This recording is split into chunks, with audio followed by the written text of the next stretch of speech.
नमस्कार, मैं हूँ Anshula Garg, PhD scholar mass communication at Guru Jambheshwar university of science and technology. आज हमारे साथ हैं श्रद्धेय स्वामी आर्यवेश जी महाराज, जो कि प्रधान हैं सर्वदेशिक आर्य प्रतिनिधि सभा के प्रधान हैं, और इससे पहले वे फॉर्मर प्रेसिडेंट भी रह चुके हैं और सोशल एक्टिविस्ट भी थे। उन्होंने अपनी शिक्षा दीक्षा कुरुक्षेत्र विश्वविद्यालय से ली है और उन्होंने 1974 में एलएलबी किया है। इसके अलावा उन्होंने पीजी डिप्लोमा लिंग्विस्टिक फ्रेंच में सर्टिफिकेट कोर्स किया है। आइए महाराज जी का स्वागत करते हैं। महाराज जी, आपका बहुत बहुत स्वागत है हमारे इस लघु साक्षात्कार, जिसका विषय है सोशल मीडिया पर धार्मिक प्रतीकात्मक विषय वस्तु का एक अवबोधन, हरियाणा पर एक शोध। स्वागत है महाराज जी, नमस्कार, प्रणाम। मेरा आपसे पहला सवाल है, मैं आपसे पूछना चाहूँगी, आपके अनुसार समाज में जो धार्मिक झगड़े हैं उनके क्या कारण हैं? आपका क्या नाम क्या बताया था? अंशुला। हाँ, मुझे बहुत खुशी हुई अंशुल जी, आपके पिताजी और आपके भाई ये आप आए हैं यहाँ पर, आपका स्वागत है। और एक बहुत महत्वपूर्ण विषय पर आप रिसर्च कर रही हैं, जो समाज का बड़ा संवेदनशील विषय है। तो मैं इसमें अपना जो मेरा दृष्टिकोण है वो आपके सामने रखना चाहूँगा। पहला प्रश्न आपने रखा, आपके अनुसार समाज में धार्मिक झगड़ों के क्या कारण हैं? मुख्य रूप से धार्मिक जो झगड़े होते हैं वो किसी न किसी जगह हमारी संवादहीनता कह लीजिएगा, आपस में जो हमारी एक दूसरे के विचारों को समझने की जो एक पेशेंस है, क्षमता है, वो हमारी कम हो गई है। हम अपने धर्म या अपने मत की बात को ज़्यादा ऊंचा मानते हैं, दूसरे की बात को कंडम करते हैं, और उस आलोचना प्रत्यालोचना के द्वारा एक दूसरे वर्ग में गुस्सा पैदा हो जाता है। सबको अपने मतों की मान्यताओं पर, सिद्धांतों पर बड़ी दृढ़ आस्था है, और जब हम उनके साथ इस तरह की बात करते हैं और उस बातचीत में यदि कहीं समझने समझाने का थोड़ा भाव हो तो झगड़े नहीं होंगे। वहाँ बहुत अधिक कटुता, आलोचना, ईर्ष्या, नफ़रत की बात होती है, तो फिर वहाँ झगड़े होते हैं। कई बार तो यहाँ तक की भी स्थिति होती है कि जैसे ख़ास तौर पर हिंदू समाज कोई हम लें, हमारे जो मंदिर हैं, हिंदू मंदिर जितने भी हैं, उनको हम बहुत पवित्र मानते हैं, और उनमें जूता तक पहन के हम नहीं जाते, और भी किसी रूप में कुछ उसको अपवित्र नहीं करने देते। और मुसलमान जो है वो सूअर को नापाक मानते हैं, वो अपनी मस्जिद में या उसके आसपास में सूअर को देखना भी पसंद नहीं करते, उसको नापाक जानवर मानते हैं। तो कई बार क्या होता है कि कुछ शरारती लोग, वो मुसलमानों में भी और कई हिंदुओं में भी होते हैं, जो ये देखते हैं कि अब हमारी राजनीति या हमारी जो चीज़ है वो कुछ कमज़ोर पड़ गई है, तो काओ लाओ कुछ थोड़ा सा छेड़छाड़ करें। तो कई बार ऐसा देखने में आया कि वहाँ मस्जिद में थोड़ा सा सूअर का मांस फेंक दिया, और हिंदुओं के यहाँ पर कोई और दूसरा किसी भी रूप में मांस फेंक दिया, और दोनों आपस में लड़ करके खून खच्चर कर बैठते हैं। इसी प्रकार से बहुत सारी चीज़ों में, ख़ास तौर पे जैसे हरियाणा के परिप्रेक्ष्य में देखें, हरियाणा में प्राय पूरे प्रदेश में जो मतों के ढंग से लोगों की जो संख्या है वो और दूसरे जो धर्म हैं उनकी कम संख्या है। थोड़ा बहुत सिख है इधर उस हमारे अम्बाला, सिरसा इस एरिया के अंदर, करनाल में, और इधर मेवात में कुछ इस्लाम है। बाकी तो बहुत थोड़े लोग हैं, जैन बौद्ध वगैरह भी बहुत बड़ी संख्या नहीं है हरियाणा में, यहाँ हिंदू ही ज़्यादा है। परंतु ये मैं देखता हूँ कि मेवात के अंदर जब भी कभी दंगे हुए हैं तो वो भी इसी प्रकार के जो शरारती जो लोग होते हैं, जो एक तरह से समाज को शांति से रहते देखना पसंद नहीं करते, बल्कि उसमें से वो अपनी राजनीतिक गोटियां फिट करते हैं, उसी में से वो अपनी कहीं ना कहीं पैसा कमाने की भी मानसिकता रखते हैं। वहाँ पर किसी भी मुसलमान के कान में थोड़ी सी भी बात वैसी फूंक मार दी तो वो हिंदुओं के ऊपर चढ़ बैठा, क्योंकि वहाँ हिंदू थोड़ा है। और जब वहाँ कोई झगड़ा हो गया तो पूरे प्रदेश के अंदर फिर जो है लोग अपना उठा लेते हैं हथियार के, अब हम इनको देख लेंगे। तो मैं समझता हूँ कि इसके पीछे जो बेसिक कारण है वो ये है कि एक दूसरे की जो मान्यताएं हैं, ट्रेडिशंस हैं, उनकी अपनी जो भी बातें हैं, उनके प्रति मतलब एक नफ़रत का जो भाव है वो है बेसिक कारण। और ख़ास तौर पे शरारत करने वाला जो तक वर्ग होता है, असामाजिक तत्व, वो ये सारे झगड़े करवाता है। सामान्य व्यक्ति झगड़े नहीं करता। सामान्य व्यक्ति को कोई लेना देना नहीं, कौन क्या मानता है कौन क्या नहीं मानता है। वो अपना जो उसको धर्म के क्षेत्र में पूजा पाठ करनी है, कोई कर्मकांड करना है, कोई चीज़ माननी है, वो मानता है। किंतु कुछ लोग हैं जो इस तरह की भूमिका करते हैं और उससे ये सारे दंगे फसाद होते रहते हैं। ख़ास तौर पे हरियाणा में तो हिंदू मुसलमान की बात अगर कभी आती भी है तो वो गाय के नाम पर आती है।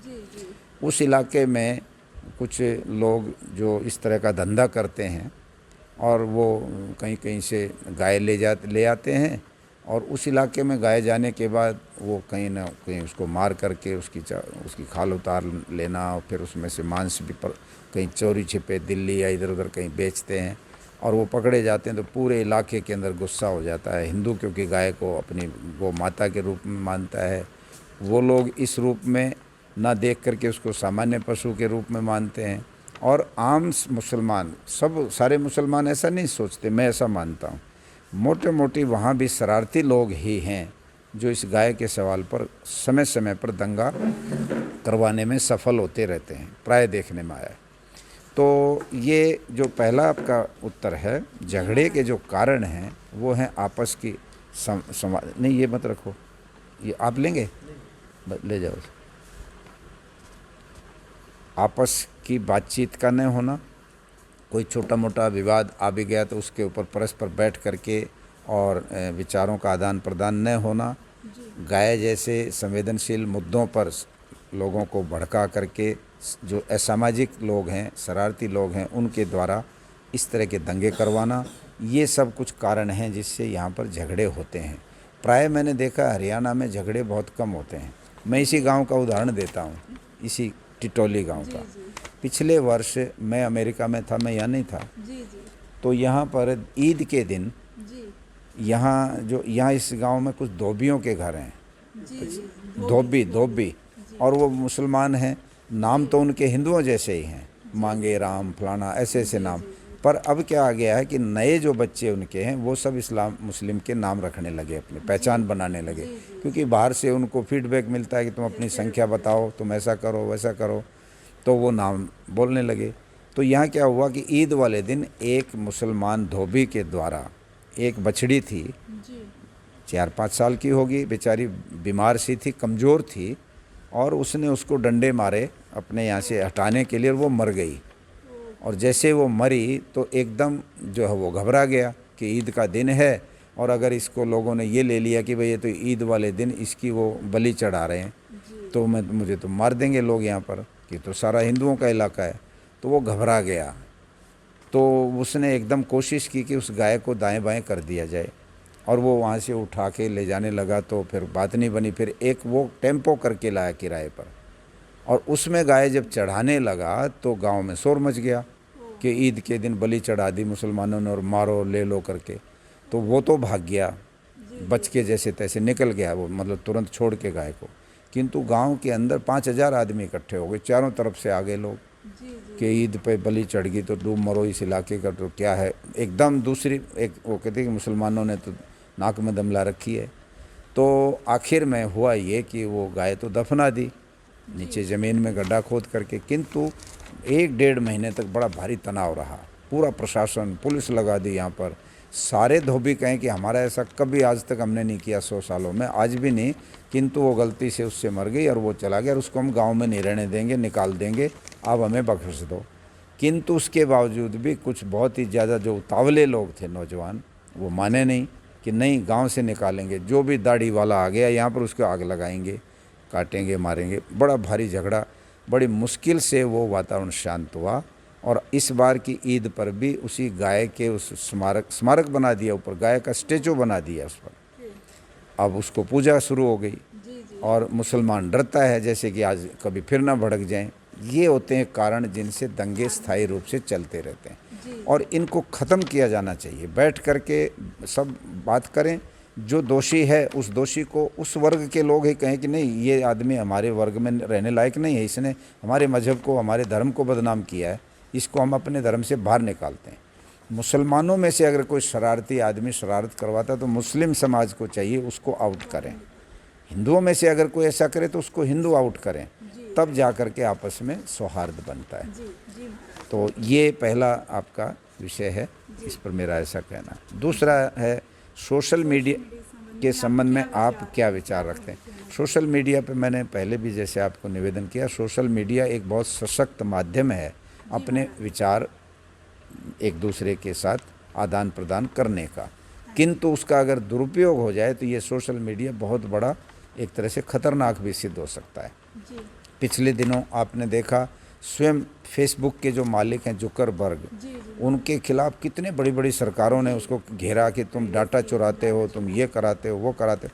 ये सब समस्याएं इस सोशल मीडिया से ही शुरू हुई। तो ये जितना लाभकारी है, एक कोने से उस दूसरे कोने तक दुनिया को जोड़ता है, उतना ही ये खतरनाक भी है, और ख़ास तौर पे धर्म के मामले में तो बहुत ही खतरनाक है। एक बात इसमें अगर कोई वायरल होगी गलत, तो वो उसको कंट्रोल करने से पहले ही इतनी ज़्यादा आग लग जाएगी कि बहुत बड़ा नुकसान हो जाएगा। इसलिए सोशल मीडिया के बारे में मुझे इतना ही कहना है, इसके लिए स्पेशल नॉर्म्स बनने चाहिए, लॉ बनने चाहिए। इसके लिए इसके जो मालिक हैं कंपनियां, उनको बाकायदा पाबंद करना चाहिए। गवर्नमेंट जितनी है दुनिया की, उनके साथ MOU बनना चाहिए, UNO से इसके ऊपर कंडीशंस लगनी चाहिए कि ऐसी चीज़ें सोशल मीडिया बिल्कुल डिस्प्ले नहीं करेगा जिससे समाज में आपस में झगड़े बढ़ते हों, उनको आउट करेगा, वो उनमें नहीं आने देगा। तो सोशल मीडिया जो है उसके बारे में मुझे इतना ही कहना है, ये सशक्त एक माध्यम है और इसको जो है ठीक से इसका प्रयोग होना चाहिए। धर्म के क्षेत्र में तो बहुत ही सावधानी इसके ऊपर रखने की ज़रूरत है। नंबर 3 आपका विषय है सोशल मीडिया पर प्रसारित होने वाली धार्मिक विषय वस्तु के संबंध में आप क्या कहना चाहेंगे। मेरा इतना ही मानना है कि पॉजिटिव चीज़ें इस पर आनी चाहिए, नेगेटिव चीज़ें नहीं आनी चाहिए। मैं पिछले दिनों जींद यूनिवर्सिटी में लेक्चर देने के लिए बुलाया गया था मुझे, वाइस चांसलर जो थे सोलंकी उनके द्वारा, और उसमें सब्जेक्ट ये था कि what are the universal principle. देखना, ये ले लो प्रोफेसर, चाय ठंडी हो जाएगी, पी लो। हाँ, व्हाट आर दी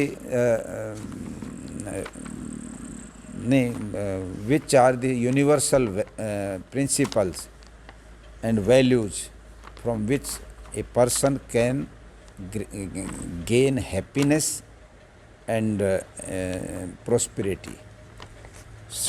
खुशी और समृद्धि प्राप्त करने के दुनिया के लेवल पर यूनिवर्सल कौन से प्रिंसिपल्स हैं जिनको हर आदमी माने, इस्लाम भी माने, ईसाईयत भी माने, क्योंकि दुनिया में 400 करोड़ तो यही लोग हैं, आधी दुनिया तो ईसाई और मुसलमान ही है। अब वो नहीं मानेंगे तो फिर उन मूल्यों का क्या लाभ हुआ।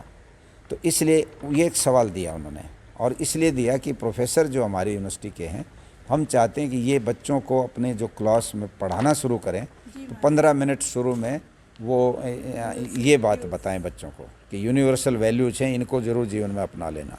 तो मेरा सब्जेक्ट ये था, तो मैं लगभग 1.25 घंटा बोला हूँगा।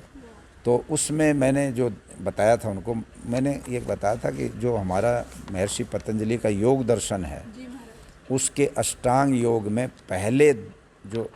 पहला जो 2 सीढ़ी हैं वो हैं यम और नियम। एक यम बोलते हैं, एक नियम बोलते हैं। यम, नियम, आसन, प्राणायाम, प्रत्याहार, धारणा, ध्यान और समाधि, ये 8 अंग हैं, 8 सीढ़ियाँ कह लो। तो आदमी कहते हैं कि फिर योगाभ्यास में पूरा हो जाता है और वो परमात्मा को प्राप्त कर लेता है। किंतु सबसे पहली सीढ़ी है यम और नियम। तो मैंने ये कहा कि ये यूनिवर्सल वैल्यूज हैं, इनमें कोई दुनिया के व्यक्ति को ये कहने की नहीं हो सकती कि भाई ये मेरे खिलाफ है। तो यम क्या है, उसमें सबसे पहला बिंदु है अहिंसा। अहिंसा का पालन करने वाला व्यक्ति ही परमात्मा की तरफ जा सकता है, हिंसक आदमी नहीं जा सकता। किसी भी आदमी के दिल को दुखाना, उसको गाली देना, उसका वो एक तरह से उसको हर्ट करना, उसका अपमान करना या उसको मार देना या जो भी है, हिंसा के तो अलग अनेक तरीके हैं ना। कि मैंने तो लॉ पढ़ा, उसमें महिलाओं के बारे में लिखा है क्रिमिनल अजॉल्ट। तो हमें जो वो ये जो एविडेंस एक्ट पढ़ाते थे तो उसमें ये आता था what is the criminal assault. ये क्रिमिनल अजॉल्ट क्या होता है, तो कहते हैं महिला की तरफ अगर पति पत्नी की तरफ थप्पड़ दिखा दे, मारे नहीं, अभी केवल दिखा दे कि मार दूंगा, तो ये भी क्रिमिनल असॉल्ट हो जाता है, ये भी अपराध हो गया कि उसने मार दिया, एक तरह से उसके मन पे हर्ट कर दिया बहुत बड़ा, ये भी हिंसा है और ये हमारे कानून में अपराध भी है, दंडनीय है। तो हम तो कहते हैं कि मन वचन कर्म किसी को दुख दो ही मत। हिंसा उसका मतलब ये नहीं है कि केवल मारना ही हिंसा होती है, नहीं, उसको दुख पहुंचाना, उसको कष्ट देना, उसका अपमान करना, तो अहिंसा है सबसे बड़ा। अब दुनिया में कौन आदमी कहेगा कि नहीं अहिंसा मैं नहीं मानता। सब मुसलमान भी या कोई भी जो बहुत हिंसक माने जाते हैं, कहते हैं लोग, वो भी एक कहीं ना कहीं ये ज़रूर मानते हैं कि नहीं हम तो अहिंसा को मानते हैं। प्रैक्टिकल में चाहे वो ना मानते हों, वो एक अलग बात है। इसी तरह से सत्य बोलना कोई भी दुनिया का आदमी नहीं कहेगा कि गलत है। अस्ते चोरी नहीं करना, चोरी को भी दुनिया में सब लोग डिनाउंस करते हैं कि ये गलत है चोरी करना। ब्रह्मचर्य अर्थात सदाचार, संयम का जीवन, सब दुनिया के लोग अच्छा मानते हैं कि नहीं सबको संयमी होना चाहिए और अपना सब हमारे समाज के अंदर सब अपने नियमों पर चलें। फिर अपरिग्रह, धन संचय, धन दौलत सामान का संग्रह नहीं होना चाहिए बल्कि बांट के खाना चाहिए, दुनिया कहती। ये 5 यम हैं, ये यूनिवर्सल वैल्यूज हैं। अगर हर नौजवान इन बातों को मान ले तो क्यों दूसरे की भावनाओं को ठेस पहुंचाएगा, क्यों धर्म के नाम पे दूसरे को निंदा करेगा। वो कहेगा नहीं इसमें भी वही आत्मा है जो मेरे अंदर है, इसमें भी वही भगवान बैठा है वो जो मेरे भीतर बैठा है, मैं इसको कैसे गाली दूंगा। इसको नहीं लगेगी गाली, भगवान को लगेगी। तो ये जिसका सोच बन जाता है वो व्यक्ति कभी दूसरे को नहीं। तो इसलिए धर्म के झगड़े भी यहाँ से शुरू होते हैं कि हम दूसरे के अंदर कुछ और देखते हैं, अपने अंदर कुछ और देखते हैं। और यहाँ पर ये भी मैं कह दूं कि भीष्म पितामह ने जब पांडव गए उनसे धर्म का लाभ लेने, कृष्ण जी ने कहा कि भीष्म पितामह जाने वाले हैं, उनका समय पूरा हो गया है, 1 महीने का समय था उनका, मृत्यु पे उनका कमांड था, उनका 1 महीने बाद में शरीर छोड़ूंगा, तो अब तुम जाओ धर्म का उपदेश ले आओ। तो वो गए, तो सारे पांडवों ने जा कर के पूछा पितामह आप धर्म का उपदेश दे दो हमें। तो उन्होंने कहा तो सुनो। तो वो महाभारत में लिखा है कि श्रूयताम धर्म सर्वस्व श्रुत्वा चैव धार्यताम आत्मनः प्रतिकूलानि प्रेषान्य समाचरित। सुनो मैं तुमको धर्म का सार सुनाता हूँ और उसको तुम जीवन में अपना लेना। तो क्या कहते हैं, आत्मनः प्रतिकूलानि, अपनी आत्मा के जो प्रतिकूल व्यवहार है, जो व्यवहार तुम्हारी आत्मा को अच्छा नहीं लगता है वो तुम औरों के प्रति मत करो, यही धर्म है। और झगड़े मिटाने हों, ये जो झगड़े मिटें कैसे, तो उसका एक ही उपाय है कि हम जैसा व्यवहार दूसरे से अपेक्षा रखते हैं ना, मेरे प्रति ऐसा व्यवहार करें, हम भी वैसा ही व्यवहार दूसरे के प्रति करें, तो झगड़े नहीं होंगे। ये जो है तो यम, फिर नियम, शौच, संतोष, तप, स्वाध्याय, ईश्वर प्रणिधान, ये 5 नियम बताए। तो मैं ये कह रहा था कि दुनिया के अंदर जो यूनिवर्सल वैल्यूज हैं, जब तक हम उनको इस सोशल मीडिया पे नहीं लाएंगे, उनको नहीं बताएंगे, तब तक सोशल मीडिया का उपयोग हम नहीं ले सकते। इसलिए धर्म के मामले में उन्हीं चीज़ों को इस पर लाएं जो नई पीढ़ी के बच्चों को सकारात्मक सोच दें, एक दूसरे के प्रति आदर का भाव दें, उनमें नफ़रत का भाव ना पैदा करें। जितनी नफ़रत वाली बातें आएंगी उतने नौजवान लड़के, हमारी नई पीढ़ी के बच्चे एक दूसरे के प्रति गुस्सा भर जाएगा, और जो बड़े होंगे तो धर्म का, दूसरे धर्म का आदमी दिखते उस पर टूट पड़ेगा, जो उससे नफ़रत करेगा, तो कैसे बंद होगा। तो ये इसका तीसरे का उत्तर है। चौथा है, आपके अनुसार सोशल मीडिया धार्मिक विभेद बढ़ाने के लिए कैसे व कितना जिम्मेदार है। अब ये इसमें लगभग, वैसे तो पहले भी इसमें आ ही गया कि बहुत अधिक इसकी जिम्मेदारी है, और वर्तमान में कुछ ज़्यादा ही चीज़ें बढ़ रही हैं, बहुत ज़्यादा ही आगे बढ़ कर के हिंदू जो है वो मुसलमान के ऊपर कटाक्ष करता है बहुत ही कड़वी कड़वी भाषा में। फिर मुसलमान भी बहुत ही वैसी, जैसे ओवैसी वगैरह के जो बयान आते हैं कितने कड़े कठोर आते हैं। ये जो चीज़ सोशल मीडिया पर नहीं आनी चाहिए। तो सोशल मीडिया का बहुत बड़ा इसमें भूमिका हो रही है और ये चिंतनीय है, ये नहीं होनी चाहिए। 5वां है, आपके विचारानुसार समाज में धार्मिक समरसता कैसे लाई जा सकती है। कुछ बातें तो मैंने बताई दी। एक ही तरीके से लाई जा सकती है कि हम सबको एक तरह से उसी एक परमात्मा, और ये सारी दुनिया जो है उसी का परिवार है, उसी की संतान है। इस दुनिया को बनाया किसी ने, एक ईश्वर ने। तो ईश्वर पैदा करने वाला है, तो वो हमारा माता पिता सब कुछ है। तो दुनिया के सब इंसानों का, स्त्री पुरुषों का माता पिता वो, तो हम सब भाई बहन हो गए, फिर हम क्यों लड़ते हैं। जैसे हम एक परिवार में रहते हुए हमारे बहनों के भाइयों के परस्पर सबके एक विचार नहीं होते, सबका एक प्रकार का खाना नहीं होता। किसी को कोई खाना पसंद है, किसी को कोई खाना पसंद है, कोई मिर्च ज़्यादा खाता है तो कोई बिल्कुल मिर्च नहीं खाता, और कोई और भी चीज़ें खा लेता है, नॉन वेज खा लेता है बाहर जाके, दूसरे को पसंद नहीं आता कहीं कुछ। तो विचारों का जो अंतर है परिवार में जैसे रहता है, फिर भी परिवार एक है, फिर भी परिवार की गरिमा एक है। इतना भेद होते हुए भी एक आदमी कहता नहीं मुझे कोई मंदिर वंदिर मस्जिद में कोई मेरी रुचि नहीं, भगवान सब बकवास है, कम्युनिस्ट हो जाता है। वो कहता नहीं मैं किसी को नहीं मानता, अब वो भी घर में रहता ही रहता है, सब मानते हैं उसको। तो फिर इस संसार में सब जने क्यों नहीं रह सकते? जिसको जो कुछ है, ये भाव हम लोगों को बनाने की ज़रूरत है और इससे समरसता आएगी। हम समय समय पर ऐसे भी प्रोग्राम करें जिसमें सब धर्मों के लोगों को, मतों के लोगों को बुलवाएं, उनके अच्छे प्रमुख लोगों को बुलवाएं और वहाँ पर ऐसे मुद्दों पर बात करें जिन मुद्दों पर हमारी एकता है। जैसे हमने सप्त क्रांति के बिंदु बनाए हुए हैं और हमने सर्वधर्म संसद भी बनाई हुई है, उसके माध्यम से सारे धर्मों के लोग आते हैं और उनकी सहमति से हमने 7 बिंदु छांटे हुए हैं। सबसे पहला बिंदु है नशा मुक्त समाज बनाएं। नशे को कोई पसंद नहीं करता, सब धर्मों के लोग कहते हैं नशा गलत है, हम कहते हैं आओ नशा मुक्त समाज बनाते हैं।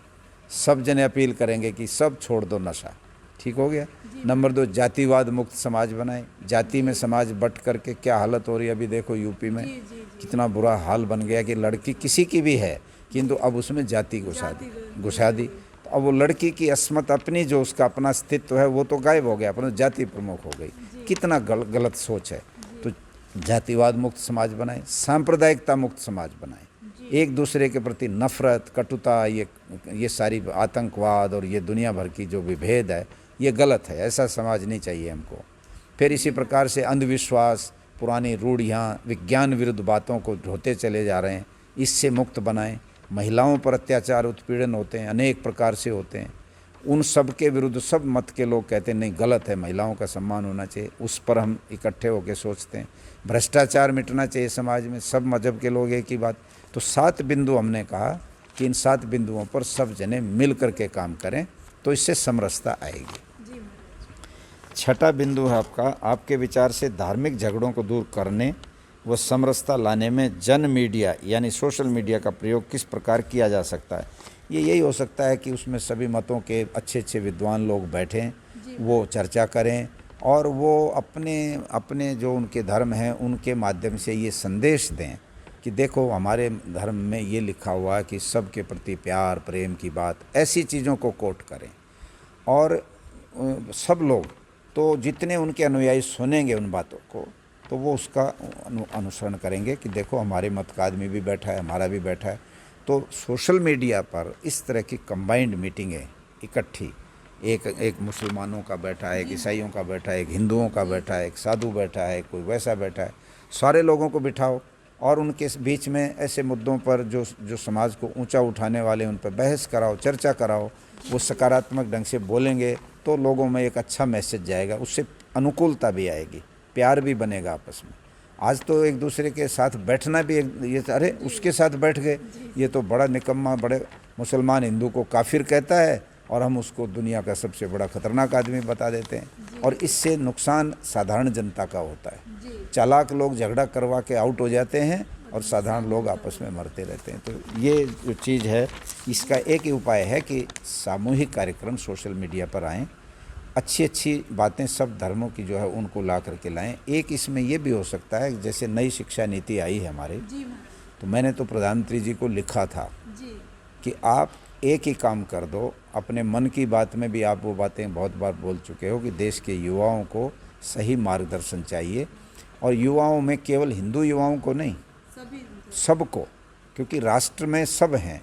अगर कुछ लोग राष्ट्र में राष्ट्र के प्रति वफादार नहीं बने तो भी हमें चिंता बनी रहेगी हमेशा। सब नौजवान हमारे देश के अंदर किसी भी मजहब संप्रदाय का हो, किसी धर्म का हो, सबको हम ये लाइन दें कि उनको ऐसी शिक्षा उपलब्ध कराएं जिससे उनकी मानसिकता एक दूसरे के प्रति अनुकूल बने, प्यार बढ़ाने वाली बने, एक दूसरे के प्रति सहन शक्ति सहिष्णुता वाली बने और वो सोशल मीडिया पर भी आनी चाहिए। नौजवानों के ऐसे कार्यक्रम आएँ जिसमें उनको बजाय मजहब के प्रति कट्टर सुन्नी बनने के इंसानियत और मानवता की बात कहने की बात करें तो ये सोशल मीडिया के माध्यम से हम दे सकते हैं।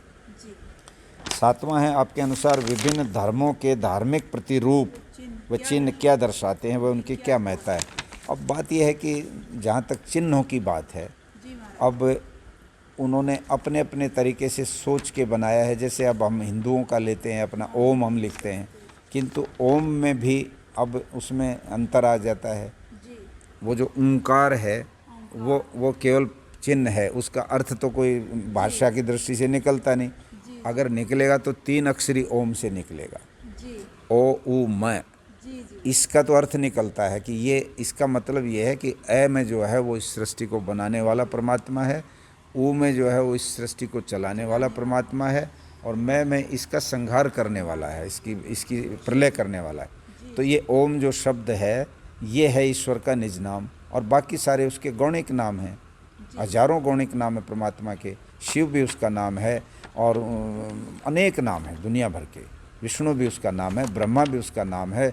ये सारे ईश्वर के ही नाम हैं, ये मनुष्यों के नाम नहीं हैं। मनुष्यों ने बाद में रख लिए, किंतु परमात्मा का जो गुण है, विष्णु का होता है जो व्यापक हो दुनिया के कण कण में, वो विष्णु है और वो परमात्मा ही है। शिव है जो कल्याण करने वाला है, नुकसान करने वाला नहीं, वो परमात्मा ही है। शिवजी महाराज अलग हैं, किंतु शिव जो है वो ईश्वर का भी गुण है, इसलिए शिव ईश्वर का भी नाम है। तो गुण से नाम और एक अपना निज नाम। जैसे प्रोफेसर साहब हैं, इनका अपना नाम एक है और प्रोफेसर इनका गुण का नाम है। मास्टर जी हैं, मास्टर जी को गांव में जाए कि जी मेरे मास्टर जी के घर जाना है, तो वो कहेंगे भाई कौन से मास्टर जी, उनका। तो 3 चीज़ें होती हैं, या तो नाम बताओ, या उसका धाम बताओ, या उसका काम बताओ। मान लो एक आदमी किसी गांव में गया और किसी से मिलना चाहे, उसका नाम भूल गया कि यार नाम तो मैं भूल गया, फिर बोले ये बता दो और रहते कहाँ हैं, उनके घर के आसपास की कोई पहचान बता दो, कि वो भी याद नहीं। बोला करते क्या है ये बता दो, हम फिर भी जान लेंगे। वो भी ना पता हो तो फिर कहाँ जाए आदमी। 3।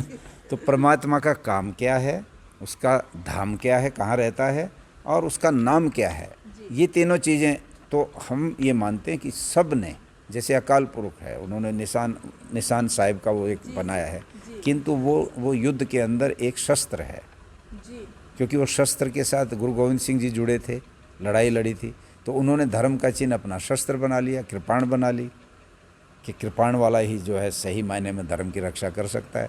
ऐसे और सारे लोगों को लोगे आप। तो ये जो चिन्ह हैं, मैं ये मानता हूँ इनका जो महत्व है वो इतना नहीं है। धर्म को अगर नापना हो तो चिन्हों से मत नापो। धर्म जो है नापना होगा तो धर्म, अब जैसे मैंने देखा है कि कोलन शहर है जर्मनी का, बहुत वर्ष पहले 1997 में मैं जर्मनी गया, और कोलन में एक दुनिया का सबसे ऊंचा चर्च है। वहाँ के होटल वाले लोगों ने कहा कि आप यहाँ का चर्च ज़रूर देख के जाइएगा, आए हैं तो आप इंडिया से। मैंने कहा उसकी क्या विशेषता है, कि वो बहुत बड़ा चर्च है, दुनिया का सबसे बड़ा चर्च है। मैंने कहा चलो देख लेंगे। तो बड़े 250-250, 300 फुट लंबे उसके पर्दे लगे हुए और बड़ा भव्य, और ईसा मसीह की सोने की मूर्ति लगी हुई, सब कुछ उसमें मैंने देख लिया। बड़े अच्छे अच्छे क्रॉस स्टार लगे हुए। अब इससे धर्म का क्या ताल्लुक है? ये तो बाह्य चीज़ें हैं, इनका कोई लेना देना। धर्म का मतलब यह है कि आपके जीवन में धर्म के तत्व कितने आए हैं, कितना आपने आचरण किया है। अगर आचरण तो है नहीं, मैंने तो कावड़ लेने वाले आते हैं, मैं हरिद्वार में मैंने देखा कावड़ वाले 20 लड़के आ रहे थे सामने से। एक सभ्य परिवार, उसकी पत्नी, वो खुद परिवार के मुखिया, उनकी बेटी, उनका बेटा, बच्चे छोटे छोटे, 6-7 लोग इधर से जा रहे, वो उधर से आ रहे। और वो इतने मतलब अपने उस पर उतर आए कि वो उस लाइन, उस तरफ लेफ़्ट साइड छोड़ के राइट साइड जिधर ये जा रहे इधर आ गए। और आखिर में इनको ना, इनके बीच से उनको धक्के मारते हुए निकल के गए। तो मैं वहाँ था, मुझे बड़ा गुस्सा भी आया और ये भी भय लग रहा था कि ये तो भूतों की तरह से लिपट जाते हैं, किंतु मुझसे रहा नहीं गया। और मैंने कहा कि अरे कुछ तो शर्म करो थोड़ी सी, तुमने ये भगवा कपड़े पहन लिए, तुम और शिव जी का नाम लेके तुम जज बम बम भोले बोलते जा रहे हो। ये सभ्य परिवार, बेटियां हैं इनकी, बच्चे हैं, और तुम इनके धक्के मारते हुए ऐसे जा रहे हो जैसे गवारों की तरह से। तुम्हारा जाने का रास्ता तो उधर का है, तुम इधर क्यों आ रहे हो? परंतु वो एकदम मेरी तरफ भी गाली गलौज दे के बोल पड़े। ये क्या धर्म है? जो बाह्य चिन्हों को धर्म मान करके जिन लोगों ने धर्म पाल रखे हैं, वो धर्म नहीं पाल रहे वास्तव में, वो धर्म का बिल्कुल खोखला रूप है। और इसके कारण से, और फिर जितने धर्म के स्थल हैं उनके भीतर होने वाली क्रियाओं को देख लो, क्या हो रहा है। सारा रूस के अंदर क्रांति इस बात की आई कि सारे चर्चों में पाप होते थे और उनको इसलिए कार्ल मार्क्स ने धर्म को अफीम घोषित कर दिया कि ये धर्म जो है ये सबसे ज़्यादा लोगों को नीचे ले जाने का काम कर रहा है, इस धर्म को हटा दो बीच से, इसकी कोई ज़रूरत नहीं मानने की। क्यों? जब धर्म का रूप बिगड़ जाता है तो फिर सारी की सारी जो जनता प्रजा होती है वो गड्ढे में चली जाती है, अंधकार में चली जाती है। और इसलिए चिन्हों पर बहुत अधिक जोर नहीं दिया जाना चाहिए। मैं समझता हूँ जो ये विषय है इसको आप अपने तरीके से कहीं कहीं देख लेना कि किस चिन्ह का क्या महत्व है उनके मजहब के अनुसार। किंतु मेरा अपना मान्यता ये है, चाहे मैं अपनी बात कहूँ चाहे किसी की भी, चिन्हों से धर्म की पहचान नहीं की जानी चाहिए, बल्कि उसके अंदर जो मूल्य हैं, जो सिद्धांत हैं, प्रिंसिपल्स हैं उस धर्म में, उनको देखना चाहिए कि वो कितना मैंने माने। एक आदमी के अंदर इंसानियत नहीं है तो वो चाहे कितना ही चिन्ह पहलो, कितने ही जो है वो जो अजान दे लो, कितना ही जो है वो प्रेयर कर लो, कितने वो पूजा कर लो, घंटी घड़ियाल बजा लो, कितने गंगा स्नान कर लो, अगर उसके अंदर इंसानियत के गुण नहीं आए, हैवानियत ही है अभी भी, तो उसके अंदर धर्म का कोई मतलब नहीं होता। तो न धर्म लिंगम कारणम, मनु महाराज कहते हैं धर्म जो है वो चिन्हों से नहीं बनता। ये तो बाह्य चीज़ें हैं और बाह्य चीज़ों का कोई मतलब नहीं होता। अंतःकरण में जो परिवर्तन लाए वो आचरण ही धर्म है। और उसके अंदर अनेक तरह से, जैसे मैंने बताया था, धृति क्षमा दमोस्तेयम शौचम इंद्रिय निग्रह धीर विद्या सत्यम अक्रोधो दशकम धर्म लक्षणम। इसमें वो कहते हैं कि धृति क्षमा, धृति कहते हैं धैर्य को। किसी व्यक्ति में धैर्य हो नहीं, थोड़ा सा भी, किसी की बात सुनने का भी धैर्य ना हो। आप मैं मान लो मेरे से कोई बात करे और मैं 1 मिनट में उबल जाऊं कि अरे क्या फालतू बात करे, तो मैं तो धर्म से पहले ही गिर गया नीचे। पहला लक्षण है उसका धैर्य होना चाहिए। आदमी पूरे धैर्य से सुनो, फिर अपनी प्रतिक्रिया करो। क्षमा के अंदर की योग्यता होनी चाहिए, किसी के उसको छोड़ने की योग्यता होनी चाहिए। द्वितीय क्षमा दम होना चाहिए, किसी जगह कोई लड़ने का कुछ मतलब कहने की एक अंदर से आत्मशक्ति होनी चाहिए। स्तेयम, चोरी न करने का भाव होना चाहिए, किसी भी रूप में चोरी नहीं होनी चाहिए किसी की। पड़ा हुआ धन मिल जाता है आदमी को तो सोचा बड़ी मौज होगी, छप्पर फाड़ के भगवान ने 10 लाख रुपए का बैग दे दिया और उसको ले जाके घर में छिपा लेता है आदमी। क्या धर्म है? मान लो मैं धर्म में हूँ और मैं पैसा छिपा लूँ, मेरा तो है नहीं वो, ना मैंने कमाया ना मेरी मेहनत में था, किसी बेचारे का गिर गया पर्स और मुझे मिल गया और मैं इधर उधर देख के चुपचाप अपनी जेब में डाल के और ले आऊँ और बैंक में डाल दूँ और सबको कहूँ कि आज तो भगवान ने छप्पर फाड़ के दे दिया। ये भगवान ने नहीं दिया, ये मेरी नीयत गिर गई, मैं धर्म से गिर गया। मुझे चाहिए था कि अनाउंसमेंट करा के कहता पूरे ज़िले में कि जिसके पैसे हों वो यहाँ से ले जाए, मुझे मिले हैं, मेरे नहीं हैं, मैं वो देना चाहता हूँ। इसके ऊपर इनाम रखी लोगों ने, कितनी बड़ी बात थी ये, परंतु छोड़ दिया। आज हर आदमी दूसरे के जेब में हाथ रखता है, चोरी करने की भावना बन गई। तो धर्म कहाँ है? मुझे एक बार बहस में बुला लिया था जैन टीवी में और उसमें ये था धर्म या धंधा, विषय था धर्म या धंधा। तो मुझे भी पूछा कि आप बताइए। मैंने कहा भाई मैं तो ये कहूँगा कि धर्म के नाम पे धंधा ही चल रहा है, धर्म तो कहीं दिखाई नहीं दे रहा है। हर जगह धर्म के नाम पे बिजनेस चल रहा है, चढ़ावे चढ़ रहे हैं, दुनिया भर के पैसे ले रहे हैं लोग और उसमें करते क्या है? विलासिताएं, अय्याशी करते हैं, गंदगी उसमें से निकलती। कई तो बड़े बड़े धर्मगुरु जेलों की भी यात्राएं खा रहे हैं, बड़े बड़े 124 लोगों पर मुकदमे चल रहे हैं। कहाँ धर्म है? तो मैं ये कहना चाहता हूँ कि धर्म को समझने के लिए धर्म के मूल्य जो हैं, मूल सिद्धांत, वो यदि आचरण में नहीं आते तो चिन्हों से कोई धर्म कभी भी नहीं जिंदा रह सकता। चिन्ह तो बदलते रहते हैं, कोई ख़ास बात नहीं होती। किसी की मस्जिद ऊंची हो गई, किसी का चर्च ऊंचा हो गया, किसी का शिवालय ऊंचा हो गया, किसी के गुरुद्वारे के ऊपर सोने के कलश लग गए, इससे धर्म नहीं फलता फूलता। धर्म तो आचरण में आएगा तब फलेगा। आज सारी दुनिया में भ्रूण हत्या होती है, घर में भ्रूण को, बेटी को मारना, ये ब्रह्म हत्या से भी बड़ा पाप माना है शास्त्रों में। मतलब ईश्वर को मार दे कोई तो बेटी को मार दो, किंतु कौन मान रहा है?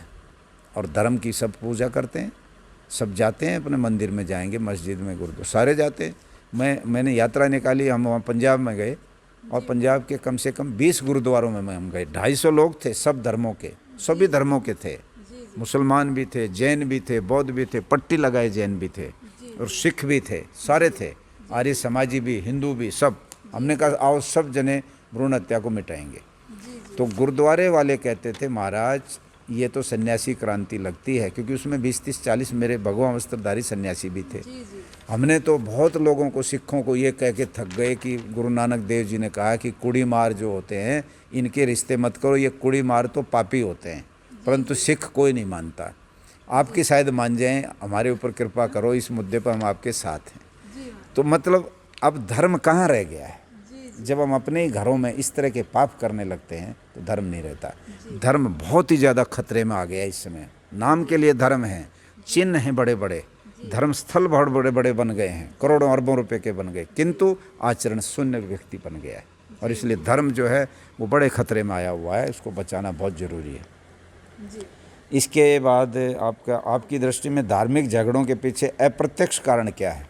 अप्रत्यक्ष है हमारे देश में, ख़ास तौर पे हरियाणा में तो इतना मैं नहीं मानता ज़्यादा विशेष, वो है राजनीति। एक नंबर पर अप्रत्यक्ष रूप से जो राजनीतिक लोग हैं वो कहीं ना कहीं तुष्टीकरण, कहीं दूसरे वर्ग को बहकाकर भड़काकर अपने वोट बैंक पक्के करने का काम करते हैं। नंबर 2, वो लोग इस काम को करते हैं जिनका स्वार्थ है पैसा, जो विदेशों से पैसा लेते हैं और यहाँ के कोई अल्पसंख्यकों को, कोई किसी को भड़का कर और एक दूसरे को लड़ाने का काम करते हैं। ये अप्रत्यक्ष कारण हैं। पैसे के लालची लोग, राजनीति के भूखे लोग और वे लोग जो समाज को वास्तव में अशांत करना ही चाहते हैं, जिनको शांति से रहना अच्छा ही नहीं लगता, उनको वंचक कहते, समाज के वंचक, वे लोग भी चैन से नहीं बैठते। तो कहते अरे इतने आराम से लोग चले गए तो हमारी भूमिका तो जीरो हो गई। वो फिर समाज के अंदर ऐसी चीज़ें छोड़ते हैं कि लड़ाते हैं फिर समाज को, अप्रत्यक्ष रूप से फिर झगड़े होते हैं। ऐसे कुछ कारण हैं जिनसे ये सांप्रदायिक दंगे होते हैं और उससे लोग आपस में लड़ते हैं। आम आदमी, साधारण आदमी बेचारा बर्बाद हो जाता है और जो चालाक लोग हैं वो दूर बैठ कर के हंसते हैं। इस तरह से मैं तो ये कहता हूँ कि हम लोग हिंदू कम से कम दशहरे वाले दिन, अभी दशहरा आने वाला है, उस दिन रावण को जलाते हैं और कागज़ का रावण जलाते हैं। मेघनाथ भी कागज़ का, रावण भी कागज़ का, और जो असली रावण है वो दूर बैठे बैठे हंसते हैं कि देखो कैसा समाज है, जो कागज़ के रावण जला के खुश हो रहा है, तो हमारा तो कोई कुछ बिगाड़ ही नहीं सकता। असली चीज़ है कि जो धर्म के नाम पर झगड़े करवाने वाले लोग हैं, असली रावण वो हैं। वो जब तक नहीं पहचाने जाएंगे तब तक समाज के अंदर शांति नहीं होगी, सौहार्द नहीं होगा। सांप्रदायिक सौहार्द, कम्युनल हार्मनी और आपस में प्यार प्रेम, एक दूसरे की बात को सुनकर, सहन शक्ति से सुनकर उसको समझाने की बात, आपस में संवाद, वादे वादे जायते तत्वबोध है। बातचीत से तत्व निकलता है, बिलोने से घी निकलता है दूध में से। समाज में बहस चलाइए, निंदा मत कीजिए। आप कहिए कि आप कैसे इस भगवान के स्वरूप को मानते हो, आप हमें बताओ। अगर आपकी बात सही होगी तो हम भी मानेंगे, नहीं तो आप हमारी मान लो। ऐसे संवाद कीजिएगा, सच्चाई तलाशिएगा, प्यार से बैठ करके बहस करते हुए। इस तरह से हम चलेंगे तो आपस में नफरत नहीं होगी, समाज अच्छा बनेगा। और ये जो अप्रत्यक्ष झगड़े वाले लोग हैं, इनको भी जो धर्म के नाम पर जो ग्रुप हैं, संगठन हैं, उनको समझना चाहिए कि हम इनके टूल ना बने। ये चालाक लोग हमको लड़ाते हैं और अपने बैठ कर के मौज से फिर अपनी जो है रोटियां सेकते हैं। इसलिए ऐसे तत्व, चाहे वो मजहबों में घुसे हुए तत्व हैं, धर्मों में, चाहे राजनीतिक लोग हैं, चाहे पैसे के भूखे लोग हैं जो विदेशी पैसा लेते। अभी ताज्जुब होगा कि अभी दंगे उंगे हुए, मैंने परसों एक एडिटोरियल पढ़ा, ऐसे ऐसे संगठन बने हुए हैं जिनको विदेशी पैसा 50-50 करोड़ रुपए आया कि तुम ये आंदोलन करो और तुम ऐसा कर दो और तुम वैसा कर दो। क्या हो रहा है? और धर्म के लोग हैं वो। तो इस तरह से अप्रत्यक्ष रूप से ये जो तत्व हैं 3-4 किस्म के, ये सारा का सारा ये झगड़े करवाने में सफल होते हैं। हमें इनकी सफलता को चुनौती देनी चाहिए आम आदमी को कि हम नहीं आएंगे तुम्हारे बहकावे में, हमें साथ शांति से रहना है। ये दुनिया यूं ही आती रहेगी, जाती रहेगी। हम एक दिन में किसी भी मजहब को ना ख़त्म कर सकते, ना किसी को पनपा सकते। ये एक लंबा प्रोसेस है, चलता रहेगा। हमारी कितनी पीढ़ियाँ चली गई, कितनी और चली जाएंगी, हम भी चले जाएंगे। क्या लड़ाई झगड़े से हमने क्या लेना देना कि अपनी शांति ख़त्म करें। इसलिए हम नहीं चाहते कि ऐसा समाज बने। सांप्रदायिक सौहार्द वाला समाज रहेगा तो अच्छा होगा, समाज आगे बढ़ेगा। ये मेरा विचार है। आपका बहुत बहुत धन्यवाद स्वामी जी, अपने उच्चतम विचारों से हमें अभिभूत करने के लिए आपका बहुत बहुत धन्यवाद, अपना कीमती समय हमें देने के लिए धन्यवाद महाराज।